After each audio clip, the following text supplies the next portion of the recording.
Ev kiraları çıldırdı, giyecek çıldırdı, yiyecek çıldırdı. Bırak dışarıda yemeği, evinde yemek çıldırdı.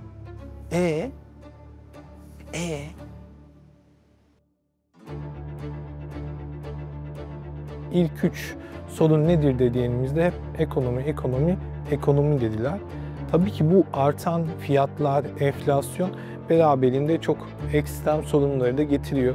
Gerçekten çok zor günler geçirdim çünkü konaklama ücretinden ziyade sizlerin ödediğiniz elektrik, su, gaz gibi masraflarınız çok yoğun oluyor. Ve öğrenciyken bunu karşılamanız gerçekten çok zor oluyor. Sağlıklı beslenememekten iyi bir eğitim alamamaya, sağlık haklarına erişimdeki sıkıntılardan çok basit denizi görmeye, vapura binmeye birçok alanda özgürlükleri, yapabilirlikleri kısıtlayan bir durum. Hani ben 3 çocuğun geçimi, hele bir de kiracıysan gerçekten İstanbul şartlarında ekonomi çok zor şu anda. Bir şey alıyorken bir şey alamıyorsun. Hep bir feragatlık etmek zorunda kalıyorsun. 14.000 lira maaş adam kira mı versin, evine mi baksın? Ekmek arası döner 250 lira. Ayran hariç, su hariç 250 lira. Bununla insan nasıl geçinecek? Kent lokantasını açanın da, getirenin de, yiyenin de işi rast gelsin. Çok küçük dokunuşlarla hayatı bir şekilde kolaylaştıracak. Hayatı bir şekilde fırsat eşitsizliğini ortadan kaldırıp bu gelir adaletsizliğinin önüne geçecek hizmetler sunmaya çalıştık. Bizler İstanbul Büyükşehir Belediyesi olarak olabildiğince bütün vatandaşlarımızın yanında olmaya gayret gösteriyoruz. Bunun için çalışıyoruz, bunun için uğraşıyoruz. Burada hepimiz yoksullaşıyoruz. Yani iş sahibi olup yoksul olmak diye bir şeyi benim aklıma almıyor. Bir insanın çalışıp yoksul olması, ben bunu kabul edemiyorum. Bir insan emekli olmuş ve yoksul, ben bunu kabul edemiyorum. Hani emekli maaşı işte biliyorsunuz yani şimdi. Emekli olduğum, 2002'de emekli olduğum zaman bana yetiyordu. Fakat gittikçe düştü. Şimdi de 70 yaşında çalışıyoruz efendim. Tekrar çalışmaya başladım.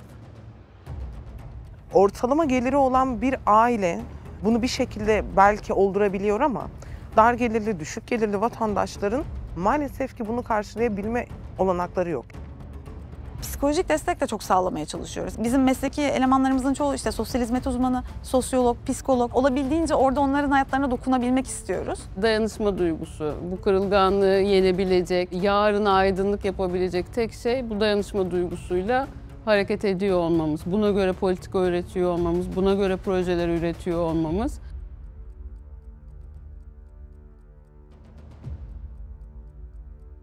Yoksullukla mücadele tarımsal destekler üzerinden yürütülüyordu. Yani tarımsal destek Türkiye'de aslında fiilen yoksullukla mücadelenin yöntemlerinden bir tanesiydi. Bu da çok doğal çünkü istihdamın %40'ı tarımdaydı zaten. Kent yoksulluğu dediğimiz şeyle kent dışındaki, kırsaldaki yoksulluk aynı değildir. Orada bir dayanışma ağları vardır. Kentlerde yaşamanın maliyeti de bir kere daha yüksektir. Barınmadan yiyeceğe kadar daha yüksektir. Dolayısıyla kent yoksulluğu daha serttir.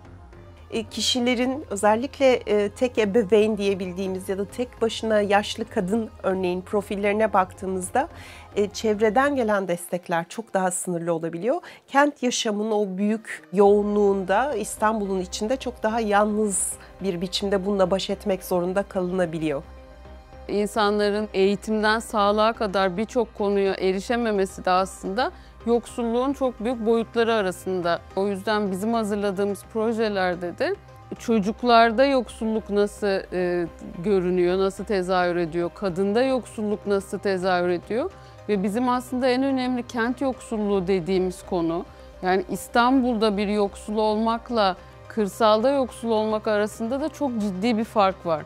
İşte karnın doyuyorsa tamam yani. Affedersiniz, ben ot muyum?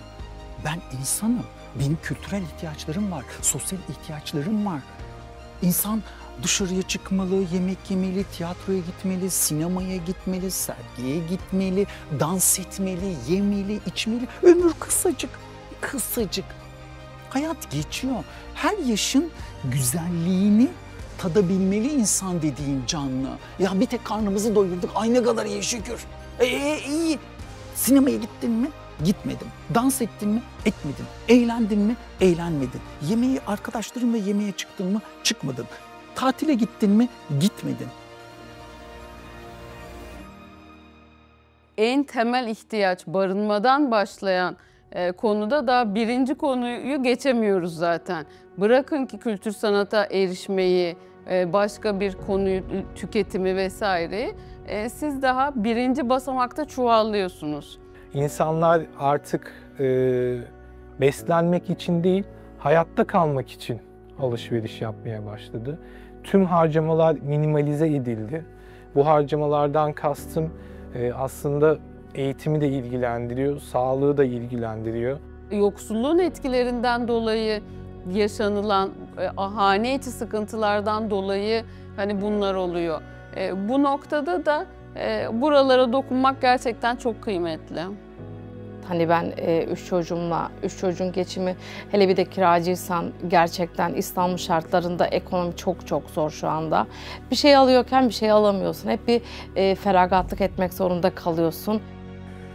Torunum 4 yaşında, bir torunum var. Bu sene okula başladı, ilkokula başladı. Babası yazın denizde boğuldu. Mağdur bir durumdayız yani. Çünkü emekliyiz. Kira gelirim yok. Bir emekli maaşım var. Çalışmasam geçinemiyorum. Ne bileyim yani. Hayatının yıllarını çalışarak geçirmiş ve vücudunun artık bir noktada yetemediği, emekliliğe ayrılması gereken noktada hayatta kalamayacak bir durumla karşı karşıya emeklilerimiz. Aktif iş gücüne katılım sağlayamıyorlar bir noktada. Yani düzenli geliri getirici herhangi bir iş kolunda çalışamıyorlar. Mevcut ekonomik koşullarda maalesef ki bu mümkün olmuyor. Özellikle kirada oturan aileler mesela. Yani çok yüksek kira giderleri, yüksek fatura ve mutfak gıda giderleri, eğitimin bir noktada ekonomik anlamda aileleri zorlaması vesaire. Yani bunlar bütüncül olarak duyduğu ihtiyacın oranını da arttırmış oluyor. Sosyal hizmet uzmanlarımıza başvuru geldikten sonra atamalar yapılıyor. Yani sizin başvurunuza en kısa zamanda hangi ekibin gideceğini, çünkü ciddi bir saha ekibimiz var. Saha ekibimiz size ulaşıp evinize geldikten sonra raporlarını hazırlamak için kendi soru setleriyle o sorularını soruyorlar, gözlem yapıyorlar. İşte bir arkadaşımın vasıtasıyla duymuştum. O söyledi bana çocuğa. Hatta ben onunla araba gelirken görmüştüm İBB halk süt dağıtımı diye. Ona sordum nasıl alıyorsun diye. İşte 153'e müracaat ettim demişti bana. Ben de öyle aradım. Pandemi dönemiydi zaten. O zaman büyük oğlum 5 yaşında falandı zannedersem. Hemen geldiler bana, hiç beklemediler yani. 15-20 gün sonra memurlar geldi. Öyle başladık. Sonra ikinci oğlumda da hiç müracaat etmeden direkt otomatikman verildi. Öyle devam ettik. Allah razı olsun. Sosyal Hizmetler Daire olarak ciddi bir hane ziyaretimiz var biliyorsunuz. 100.000 çocuğa her ay süt götürüyoruz. Biz 100.000 eve giriyoruz. Hani sadece oradaki meseleyi insanlar sütü vermek olarak düşünüyor ama biz o 100.000 insanı her ay aslında bir selam veriyoruz, bir kontrol ediyoruz. Her şey yolunda mı diye bakıyoruz. Ben daha önce hiç yardım almamıştım. Belediye, yani bugüne kadar gelmiş geçmiş hiçbir belediyeden yardım almamıştım. İlk aldığım Halk Süt'tü. Halk Süt'le birlikte bir de o gün benim İBB kartını verdiler bana, daha da bir şaşırdım zaten. Hani dedim ki Allah razı olsun gerçekten de, sahipsizin sahibi de Allah'mış yani. Aynen öyle, ben o konuda çok teşekkür ediyorum belediyemize. Ekrem İmamoğlu'nun İstanbul'da yaptığı en önemli şey nedir denirse eve giren kişilerin uzman kişiler olması. Bu konu nasıl bir hastalandığımızda doktora gidiyorsak bu konunun uzmanı olan sosyal hizmet uzmanlarının o eve girmeye yetkisi var. Başka hiç kimsenin o eve girmeye aslında yetkisi yok. Ekonomik destekten ziyade psikolojik destek de çok sağlamaya çalışıyoruz. Bizim mesleki elemanlarımızın çoğu işte sosyal hizmet uzmanı, sosyolog, psikolog. Aynı şekilde hepimiz yaptığımız için biraz da açıkçası hanelerin hani psikolojik düzeylerine de ilgilenmeye çalışıyoruz. Hani olabildiğince orada onların hayatlarına dokunabilmek istiyoruz. Ve onlardan da genel olarak ya vatandaşlarımızın hepsinden çok güzel dönüşler alıyoruz genelde. Bu da bizi çok mutlu ediyor. Demek ki mesleğimizin yeterliliğini yapabilmişiz ve insanlara dokunabilmişiz. Yapmamız gereken işimizi yerinde yapabilmişiz diye düşünüyoruz. Bazen öyle haneler görüyoruz ki gerçekten asgari yaşam standartlarına uygun olmayan haneler oluyor. Bunlar bizi duygusal olarak çok yıpratıyor ama biz tabii ki de hani iyileştirmek için elimizden ne geliyorsa yapıyoruz. Mesela işte eşya desteği sağlıyoruz ihtiyacı olan haneye, işte çok acil bir nakit destek sunulması gerekiyorsa haneye bununla ilgili gerekli yönlendirmeleri yapıyoruz. Ondan sonra yani oradaki o dezavantajlılık durumunu olabildiğince minimuma indirmek için elimizden ne geliyorsa yapıyor oluyoruz. Oğlum söyledi bana, Büyükşehir Belediyesi dedi, pazar desteği veriyor dedi. Ben dedi, senin ismine dedi, kayıt yaptım. Hayatımda ilk olarak 70 yaşındayım. İlk olarak böyle bir şeyle karşılaştım. Hani hep hayatım işçilikle geçti. Hani, fakat ben bunu duyunca hakikaten çok gururlandım yani. Allah razı olsun başkandan. Yani günümüz koşulları evet birçok şeye müsait değil ama bizler İstanbul Büyükşehir Belediyesi olarak olabildiğince bütün vatandaşlarımızın yanında olmaya gayret gösteriyoruz. Bunun için çalışıyoruz, bunun için uğraşıyoruz. Pazar desteği bize hakikaten çok büyük bir destek geldi ve Allah razı olsun diyorum. Alışverişimizi de yaptık, tırımızda da alışveriş yaptık. Allah bin kere razı olsun. Çocukların hani kreş ihtiyaçları mesela bize çok fazla yönlendiren daha çok o şekilde oluyor. Yuvam İstanbul'lara yönlendirilmek isteyen vatandaşlarımız çok fazla oluyor. Onları yine aynı şekilde yönlendiriyoruz. Hatta hani bazı aileler gerçekten hani Yuvam İstanbul'a girdikten sonra işte vatandaşımız hani işe başladığını belirtiyor ve bu bizi çok mutlu eden bir durum oluyor aslında. Çok somut bir soru benim için. Yani Türkiye'de hep söylenir işte çocuklara kıyamayız, çocukları çok severiz. Ama gerçekten de çocukları önceliyor muyuz? Yani çocuğun üstün yarar diye bir kavramımız var. Yaptığımız politikalar, uygulamalarımız gerçekten çocukların üstün yararını gözetiyor mu? Yola çıkarken başladığımız ilk adımlarımızdan biri kreşlerdi. Yani Yuvamız İstanbul etkinlik alanlarıydı. Çünkü o yaştaki bir çocuğa yapılacak yatırımın gelecekte nasıl etkisini göstereceğini gerek akademisyen, gerek çocuk alanında çalışan pedagoglar çok net bir şekilde ortaya koymuştu ve yaptığımız Yuvamız İstanbul'ların müfredatını buna yönelik oluşturduk. Oğlum kendini ifade edebilen bir çocuk değildi. Zorlu davranışları olan bir çocuktu. Hatta konuşamıyordu desem yeridir. Ama Yuvamız İstanbul'la birlikte zamanla çocuğun kendini ifade edebilen, soru sormayı bilen, meraklı bir çocuk haline geldi. Ve bu çocuğumdaki bizim için çok büyük bir değişim oldu ve bu değişim bize çok mutluluk verdi açıkçası. Yuvamız İstanbul projesini çok önemsiyorum. Okul öncesi eğitimin üniversite eğitimiyle kıyaslayacak olursanız belki mislilerce fazla etkisi var. Ekrem İmamoğlu'nun belediye başkanlığı döneminde yapılan en önemli hizmet nedir diye sorarsanız, mesela ben bunların başına kreşleri koyarım. Neden? Kreş, kadının çocuk için etkisini bir yana bırakıyorum. Kadının sosyal hayata katılmasını, yani çalışmasını, evden dışarı çıkmasını sağlayabilen bir şey. 2 yaşında çocuğunu bırakıp nereye gidecek? Ne yapacak? Nerede çalışacak? Nasıl çalışacak? 3 yaşında çocuğunu. Ne yapacak? Aldığı para kreşe yetmez zaten. Bunun avantajı çok fazla oldu. Bundan dolayı gerçekten Yuvamız İstanbul hem bizi sosyalleştiren hem de çocuklarımızı sosyalleştiren bir proje. Yuvamız İstanbul Çocuk Etkinlik Merkezleri ile çocukların eğitimine katkı sunmaya başladık. Kütüphanelerle birlikte, etüt salonlarıyla birlikte özellikle de eğitimdeki fırsat eşitsizliğini azaltmaya yönelik çalışmalar yapmış olduk. Açtığımız yurtlarla birlikte barınma krizine karşı gençlerimize, üniversite öğrencilerimize yönelik imkanlar sağlamış olduk. 100.000 genç üniversiteliye biz her yıl bir eğitim desteği veriyoruz. Bu üniversitelere böyle bir can suyu gibi geliyor. Özellikle hani ilk defa İstanbul'a gelen üniversiteliler için. Gayet rahat bir şekilde başvuruda bulundum. Sonuç olarak burslar çıktı zaten. Açıklanma süreci vardı. İlk bursum yattığında mutlu olmanın yanında tabii ihtiyaçlarım da vardı. Memlekete gitmem gerekiyordu. Gidiş dönüş biletlerimi o burs sayesinde almıştım. Belediyenin bize olan desteğini de daha açık bir şekilde görmüş olduk. Yalnız olmadığımızı, öğrenciye verilen desteğin Ekrem Başkan ve İstanbul Büyükşehir Belediyesi tarafından sürekli hissettirildiğini farkına vardık. Bu da bizi ayrıyeten mutlu etti tabii.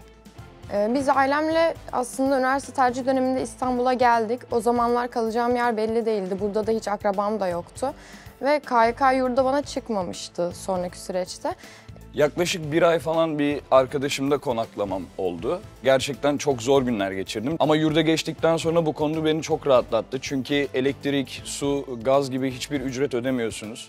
Ayrıca sabah kahvaltıları olsun, akşam yemekleri olsun bunlar bizi ekonomik olarak çok rahatlatıyor. Ve gerçekten yurt ücreti de bir öğrencinin karşılayabilmesi gibi çok uygun fiyatlara burada konaklayabiliyorsunuz. Bizim sesimizi böyle duyan, bizim düşüncelerimize önem veren böyle bir kurum olması çok önemli bizler için.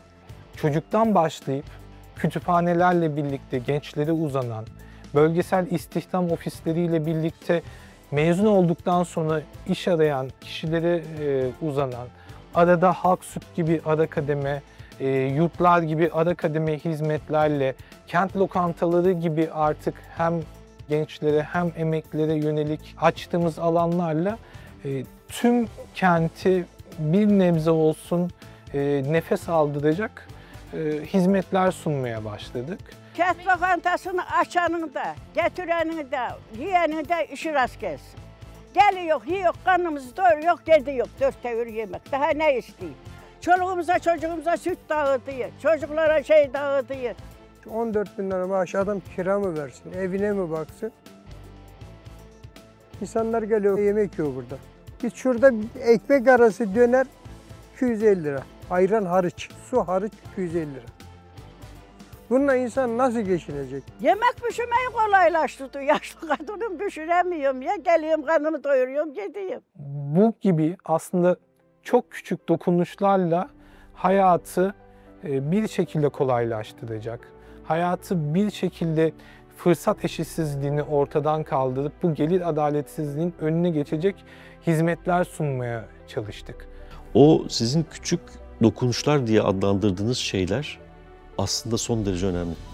Bakın çünkü burada çok ciddi bir nakit eksikliğinden bahsediyoruz. Yani bir gelir üretme potansiyelinin tamamen neredeyse yok olmaya yüz tuttuğu bir ortamdan bahsediyoruz. Dolayısıyla burada o küçük müdahalelerin, küçük katkıların bireydeki etkisi, hanedeki etkisi çok fazla. Şu an artık küresel bir dünyanın içindeyiz. O yüzden yoksulluğu tamamen bitiremeyiz. Ama insan onurunu kırmayacak asgari yaşam şartlarını insanlara birlikte sunabiliriz. Biz onu iddia ediyoruz zaten. Yani yapabileceğimiz çok fazla şey var. En azından hani herkesi bir anda varsıl duruma getirmek mümkün olmasa bile şu an insanlık onuru ayaklar altında. En azından hep beraber el ele verelim. Onu kurtaralım diyoruz. Umutsuzluk halinin ortaya çıkmasının nedeni terk edilmişlik duygusudur. Bence esas itibariyle o terk edilmişlik duygusunun kırılması, bunun sistematik olarak birilerinin sizin derdinizi farkında olup sizin derdinize dertlenliyor olması ve bunun da bir kurumsal yapı tarafından üstleniliyor olması bir umut kaynağıdır tabii. Zaten temsil edilmeyen kişilerin ya da zaten sesi çok az duyulan kişilerin ihtiyaçlarını nasıl önceleyeceğiz sorusunu da getiriyor. Yani kısıtlı bir bütçemiz varken, önceliklendirmeler yaparken sesi az duyulanların sesini, katılamayanların katılımını nasıl önceleyecek politikalar geliştireceğiz? Ama işte belki de o şu soruya geri götürüyor bizi. Nasıl bir şehirde yaşamak istiyoruz? Yani hayal ettiğimiz İstanbul noktasında belki biraz kafa yorup belki orada ortaklaşabilirsek bir şeyleri değiştirebileceğiz diye umuyorum. Herhalde umut burada bir yerlerde gizli. Hayal ettiğimiz şehirlerde ortaklaşmayı başarabilirsek değişim ve dönüşüm daha çok mümkün olur gibi geliyor.